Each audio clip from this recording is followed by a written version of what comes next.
evening! So, late na kami nakapag-update kasi umalis kami kanina. Pina-check up namin si ate sa ospital. May pidya kasi din doon. Kaya doon lang ngayon pina-check up si ate. Nilalagdat kasi siya. 4 days na siyang nilalagnat. Tapos may mga lumalabas-labas ng mga rashes sa skin ni ate. So, ngayon si ate ay natutulog. Tapos, ito naman si Danny ay... Oh, hello! Hello, everyone! Hi to my feet! Sulit na kami nakapag-update. Kumusta kayo? Ito si Danny. Tulog na yung mga kasama namin dito. Kami gising pa. Kasi si Danny ay ano ginagawa ni Danny?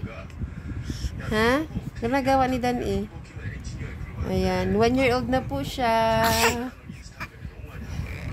Tapos yung eyes niya ganyan. Lumaki-laki konti.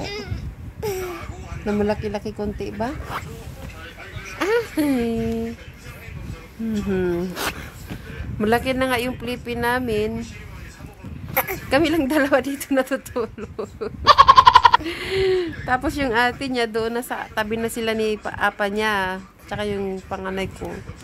Silang tatlong magkatabi. Kami dalawa ni Bibi magkatabi.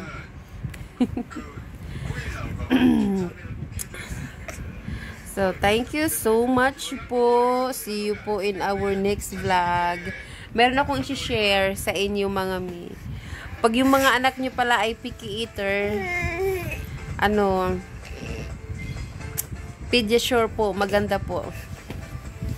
Picky eater kasi yung anak ko, kaya Pediasure yung, yung gatas na nirecommend sa kanya ng kanyang pedia. So, kahit hindi siya kumakain, basta umiinom siya ng gatas, okay lang po. Sabi ng doktor. Kasi darating din yung time pag pag 4 years old pataas, manghihingi na din sila ng pagkain. Yun lang po. Thank you. Thank you po. Thank you for watching our vlog. See you po in our next vlog. Bye-bye!